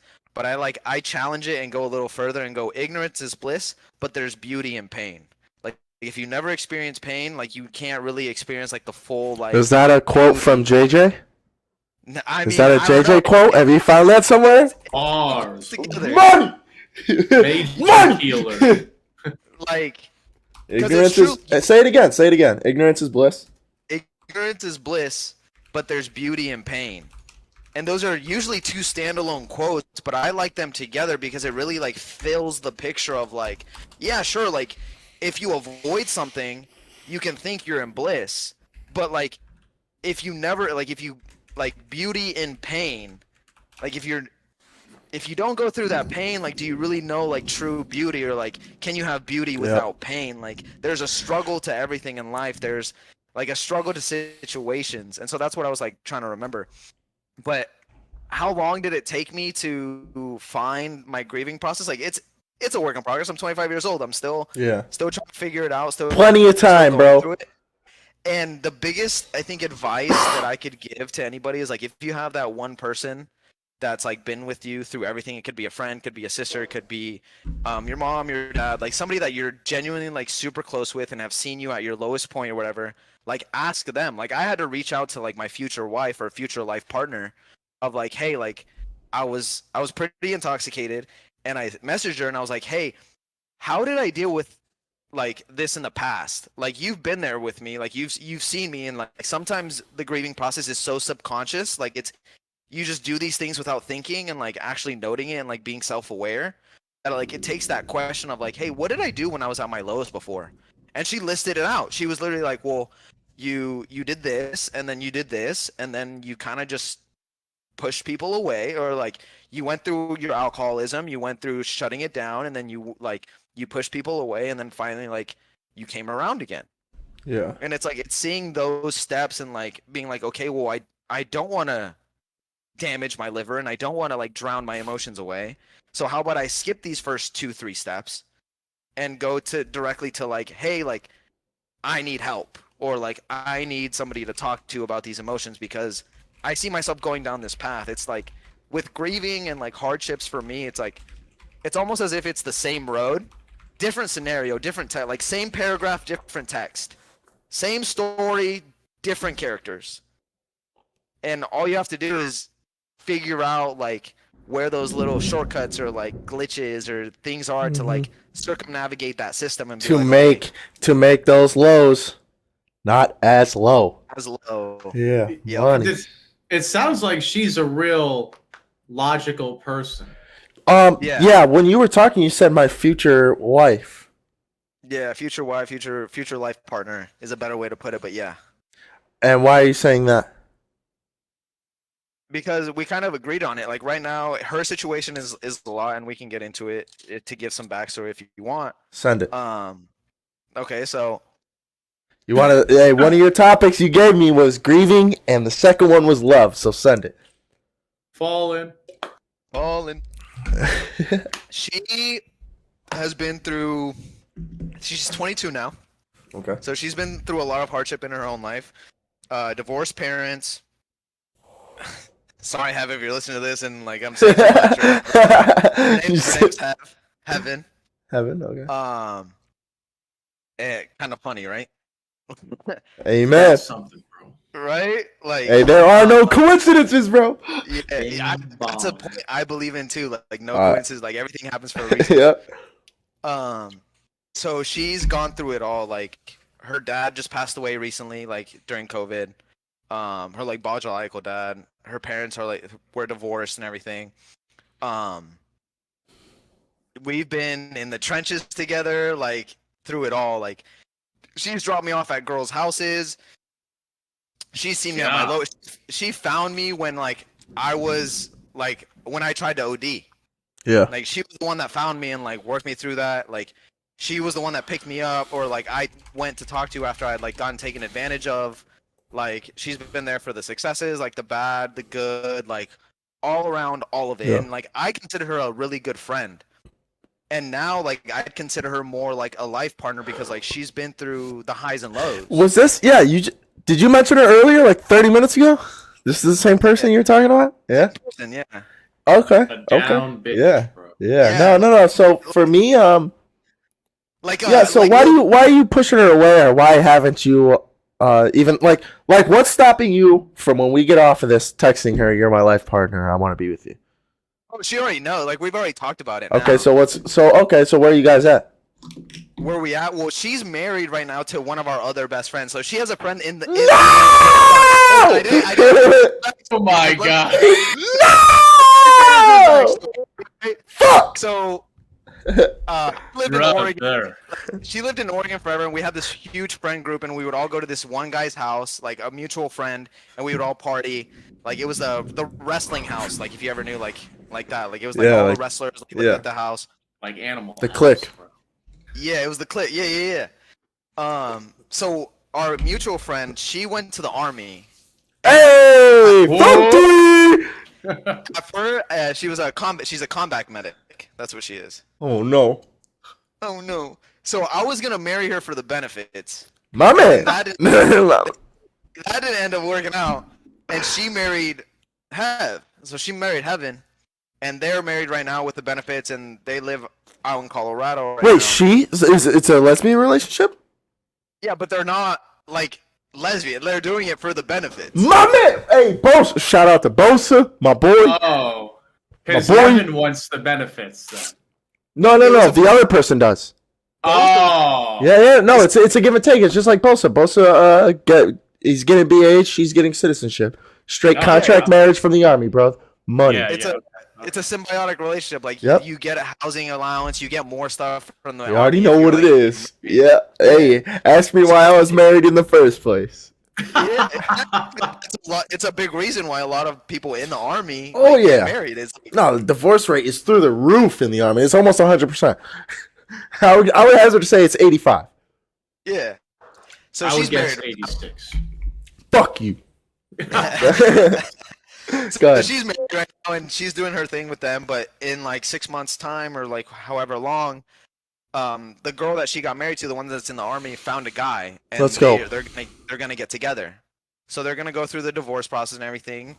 And Heaven had talked to me, and she was like, Heaven had talked to me. She's like, I don't think I'm ever gonna get like romantically married. Like I want a life partner, like somebody that's always gonna be there, like this, that, or the other, like how I had mentioned. But she's like, I don't think I'm ever gonna like have Kevin. that. Dude, I want Kevin chime in on this, bro. I know exactly what you're about to say. Go ahead. What? What do you think I'm about to say? I think you're about to say, if this man ever touches Heaven in any romantic way, she will almost have to say yes. She will not refuse them, especially if they're life partners as best friends. You mean if she marries JJ and he tries to like make a move on her? If she marries JJ, Yeah. yep. Money is gonna happen, yeah. my man. No, if she marries JJ, just like the whole like it's hard when you meet a woman, she might be against abortion, but when you put a seed in her, she might be like, this is my child. Like the emotional attachment a woman has. Oh, like she'll change her mind. Oh yeah, bro, send it. Oh yeah, bro, yeah, get you on the track. No, I mean, with what you're talking about, like, would you guys be like having sex and shit, like romantically involved? We could, yeah. And I'm sorry, again, Heaven, I'm sorry if this is way too much information. Sorry. something that. You know what? Hey, you know what? Let me throw this out there real quick to help you out. Heaven, if you want to come on and talk with JJ, don't mind if you do. We're more than open to that. I'm excited. All in, yeah. Something that she said, and this might be crazy because for y'all being like religious and everything like that, but what she said from her mouth was we could be the swingers on the block. Money from 3. No. From the logo. So that kind of so we're saying like could change. Like it definitely could change. Like we could get married and it could just be us in the future, whatever. But it's like it's in the standpoint of like I'm okay with her if she goes and talks to other guys or whatever, does that if that's what she needs. Because she knows if I go and talk to other girls, that's what I need, and she's not providing something that. Okay, so this is why you brought up the poly earlier. Not really. No. Okay, well, we'll go back to that then. So then, how do you see it panning out if she sleeps with someone before you sleep with someone, or you sleep with someone before she does in the future? If you guys are married 5 years down the line. At the end of the day, it's not. I really don't consider it like communication. How you said communication overall biggest thing. But I wouldn't even consider it as like cheating if like we had the communication about it and like I just know like I wouldn't feel bad about it. Like I'm like okay cool. So like at the end of the day, because I'm so confident in like knowing like it's my life partner. Like I'm her life partner, she's my life partner. Like whatever goes down, like that's one person I know like will be there, and she knows like I will be there. Yeah. So and like if she finds a romantic love down the line. I was gonna say, like that's something you guys need to like you said, you've pointed it out, like you have self-aware. You are self-aware enough to point that out to yourself, right? Yeah. Obviously, is she self-aware to point that out to herself? That's what it sounds like. And you guys don't see any. You do you have any sexual attraction to her? Does she have any sexual attraction to you? Yeah. You guys have kissed or anything? We've kissed. Oh, bro, this is your wife, bro. Come on, bro. This is your wife, bro. That's your wife you're talking about, dog. We almost like, okay, I'm not gonna lie, like again, TMI. We were like probably like this close to like actually having sex, and then I said no. Like I was like, nah. Man, and I will say, so my girlfriend I'm with now, we met at a bar. We met on Gasparilla. At you already know what it is. You already know. At Dub, if you know what Dub is. Shout out to Dub for changing my life. Dub. Catching a dub at Dub. You already know what it is. No, now I forgot where I was going with that. Damn it, Trevor! You met Marissa at a bar, bro. Yeah, you met. Yeah, I know that. It's like you realize you got I that's what it is. The turning down of sex. She asked me the first night when we got back from the bar. It's like, look, if you don't want to do this, we don't have to do this. And that's when I was like, oh, so if I have the option, which I didn't normally have before in my previous relationship, it was, if you don't have sex with me, then I'm going to be upset and angry at you. Mm-hmm. Which to a man isn't horrible.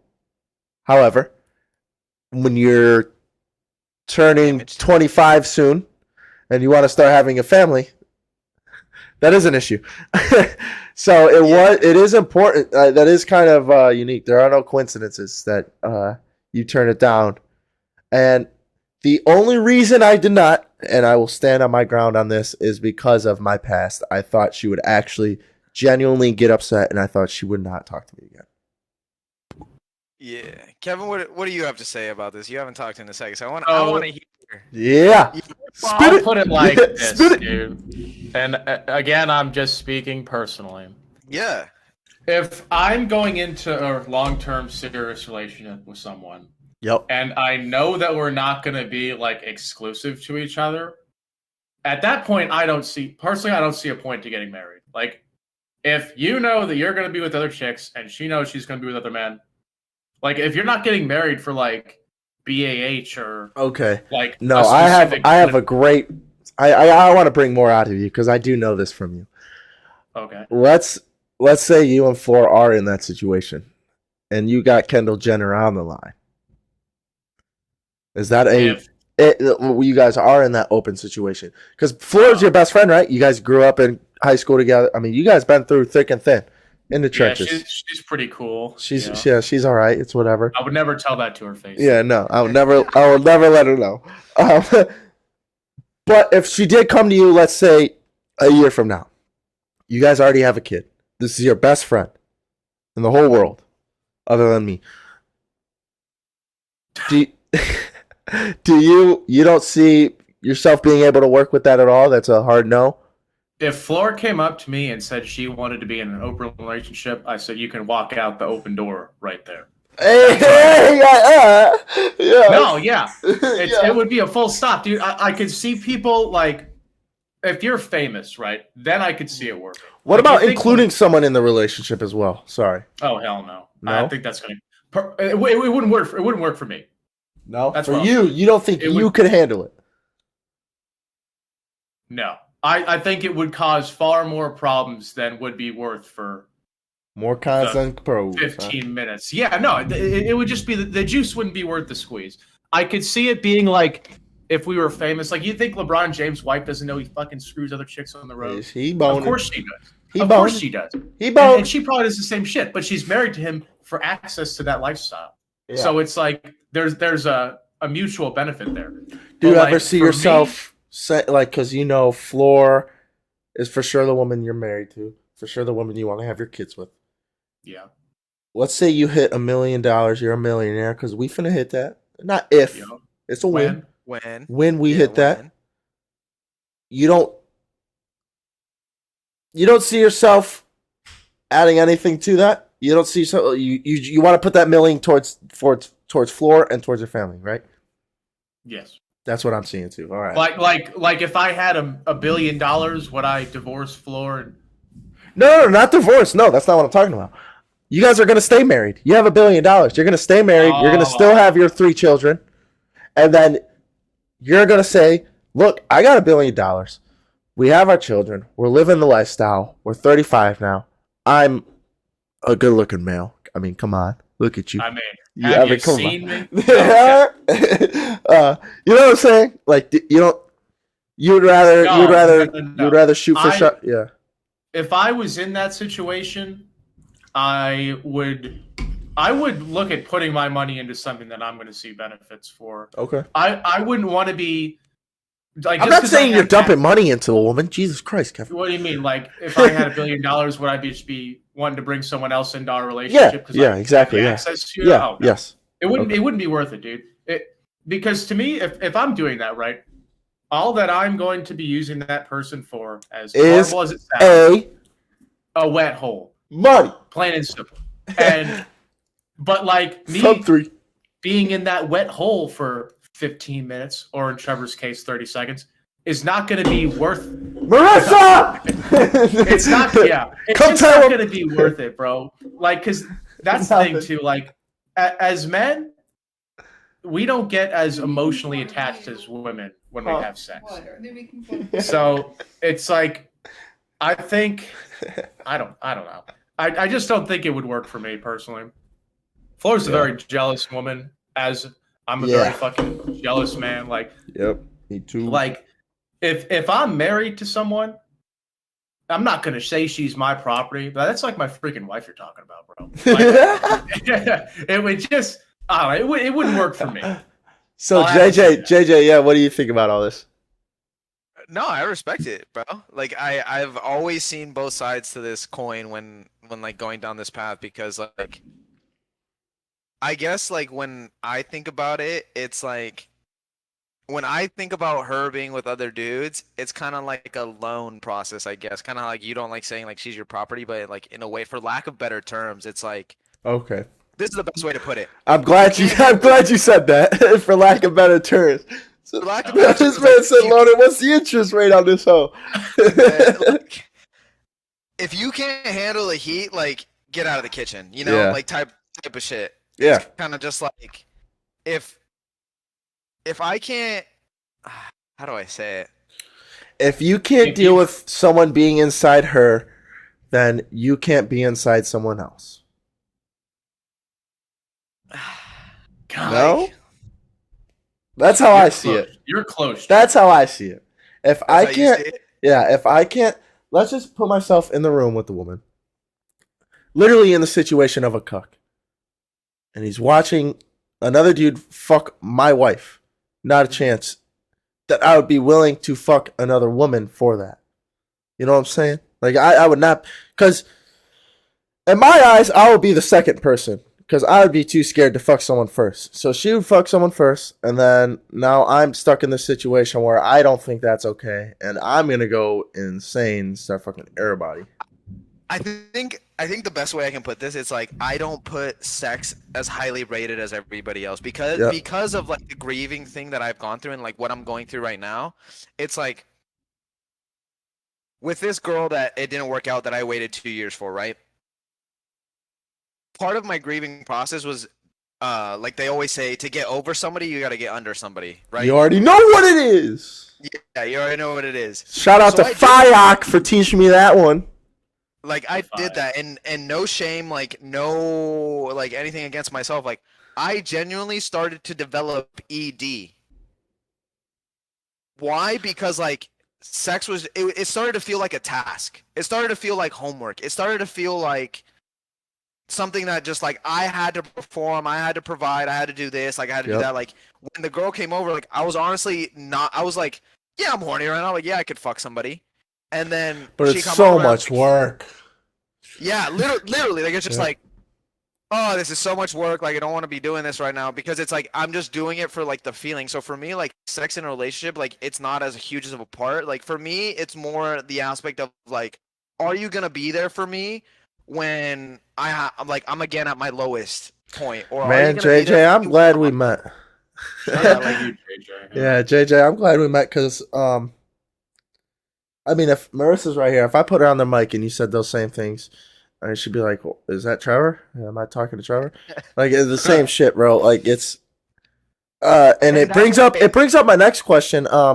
Someone who got me to start this podcast. He's the one who got me to realize I need to do something about what happened to me in the past. Solbra has recently put on his podcast and his Instagram all this shit. Semen retention. Do you practice semen retention? No. No? Mm-mm. Kevin? Send it. No, I personally, dude, I think that that's kind of nonsense. Yeah. Like, I think that dudes who pull a lot of chicks and that fuck a lot of chicks probably have more testosterone than the average guy. Oh no, I'm sorry. Let me clarify. Like ejaculation retention, I guess I should say. Like, well, I seen a tweet with Soul Bro where he was talking about how you can have an orgasm but not ejaculate. I agree with that. Yeah, that's like, or I'm thinking like, how on the hell are you gonna do that? Yeah. See, the only thing I would agree with the whole like semen retention, ejaculation retention is the dopamine aspect that gets released in your brain. Yeah. That's where I agree. So do you do it for that? Oh, I don't practice it at all. No? Like sometimes I like like I don't practice it for that, but I definitely like if I was gonna go down that path, it would be solely to like get that dopamine and like wean my brain off of like the quick simple pleasures, like how alcohol brings you a quick pleasure, how smoking brings you a quick pleasure, how social media brings you a quick pleasure, like all these quick dopamine receptors like that are putting into your brain. Like that's what I would do if I was gonna completely X out everything that wasn't hard work and like building towards the future. Then that's what I would do it. But you clarified my stance on this, man, because that's exactly how I do it too. I just didn't know it. You know, like it's like LeBron James. Let's say LeBron James is actually in a like a LeBron what, James. like he's LeBron actually James. he's actually in a relationship where it's just him and his wife. Like that's a situation where I'd go into a hotel and just yoink one, like because you're practicing it for the greater good. Yeah, like, and going back to like the LeBron James, like when we get famous, like that life partner, like heaven knows, like if Kendall Jenner wants to fuck, and I have the opportunity to, like I probably will. Okay, Or it and might wait. I want to be tie worse. this back, bro. I want to tie this back. So how Tie back. important is it to find that life partner before you got LeBron James money? In your eyes. Oof. I think very Yeah. personally, because for me, money wasn't always the end all be all, and if it was the end all be all, it kind of ties back to the feeling like I don't think I can meet genuine people. You don't think? I think I would say I think I would meet genuine people, but my paranoia would take over. Exactly. Yeah. That's a better way to put it. Like my own insecurities and like thought about it would be Yeah. like I would be more apprehensive is a good word. I'd be more apprehensive to like open up to these people and actually have a genuine connection from Yeah. my part because a connection is 50-50. Like it's not just one person. My end would be substantially like hindered because Yeah. like I have all this money and everything that I have to worry about because from this money like I have a whole network of people that rely on it, like parents, family, friends, Yeah. employees, corporate, like stuff like that like if somebody fucks me over, like they're not just fucking me over, they're fucking like my whole network Okay. over. Yeah. Now, what about because when you get richer as a male, it opens up your dating pool. That's a fact. You don't think it's worth it to open up? Or I'm asking. I'm sorry. Do you think it's worth it to open up your dating pool to get over that fear? Like, let's say you hit $100 million tomorrow. Now your dating pool is substantially higher. You have way more women to choose from. Because to me, I see money as a grounds for a start of conversation. Like I got a lot of money, and then I'll be able to say, "Look, you're not worth it for my money." Like so, I think I have the skills to point out the women in it for the money. Is what I'm saying. So I think if like my girlfriend met me when I have no money and I still have no money, you know what I'm saying? Like, I think I have the skills for when I'm rich to weed out the loser woman in it for the money because my last one was in it for the money. So maybe that's just a personal reason. I don't know. Or a personal belief because of that. I think there's kind of two ways to go about it. I think you should either have a day one ride or die, down bitch, Yeah. or Get you you're some not money. exclusive to any woman and you don't make any reservations about that fact, and then you're just taking full advantage of that dating pool. Yeah. I think you should do one or the other. Yeah. Combine them. Or you have both. Yep, combine them. Yep, I knew it. This dude. But it's so hard to do both, man. No, I'm not saying it's an easy fact, like easy feat at all. And it's very case on case scenario, and it's like a roll of the dice. But for me, like I'm that person that like I feel like I could do that. Like I could do both. Yeah. I don't have I don't the think. energy for that. Yeah, I don't think I'd be able to. If you think you could, dude, fuck it, send it. But with Because, that, like, my bad. Oh, go ahead. no, go ahead. No. I was about to end it. Go ahead. Finish it. Get it off camera. We can talk about this off the recorded. Cut it. No. With that, JJ, I would like to thank you for coming on. I see a lot of myself in you. I see a lot of you and me. I'm excited for this friendship to go a little further for sure, considering your skills.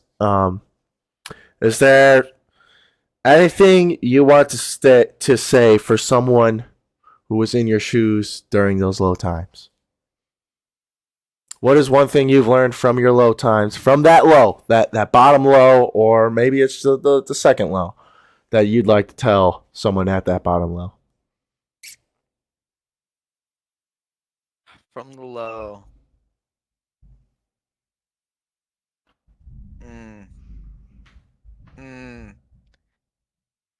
So many cliches to like be said, or so many things that could be said, but ultimately at the end of the day, it's like if you feel something is gonna help you and it's not the negatives, obviously, like if you think like,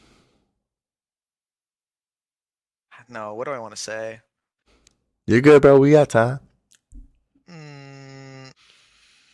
Like you could say the whole keep faith, but people might not have that faith. But it's honestly just, this is what it is. If I had to say one thing to those people out there in that tough point, in that tough spot, is if you're in like, and this is a quote I think from Steve Harvey. Money. Oh, brother. Yeah, if you're in hell, why would you stop? Keep going, keep moving. Yeah. Anything, like keep the movement going, keep moving, keep going forward. Put one foot in front of the other. Think 5 seconds, 2 seconds in the future. If you think, take 2 seconds at a time. Be a goldfish. Take 10 seconds at a time. But just put one foot in front of the other and keep on going, because if you're in hell, why would you want to stay there? Man, so we like to end the show on some quotes. And my quote for the day, as some might have guessed already, is Steve Harvey. And it is, your survival rate for every bad day is 100%. For every bad day you have had, you have survived it. And you are here at the end, doing it still, with people by your side. You're still going through it, whatever bullshit it is. So Steve Harvey really enlightened my... Steve Harvey's who got me to believe in God. So I got chills once you said his name. Yeah. He's brought a lot of light to my situation. But Kevin, you got anything? Yeah, I want to take a stab at that question real quick. It's like, if you're in a really shitty spot, find someone that you trust and be vulnerable with them even a little bit. One step at a time.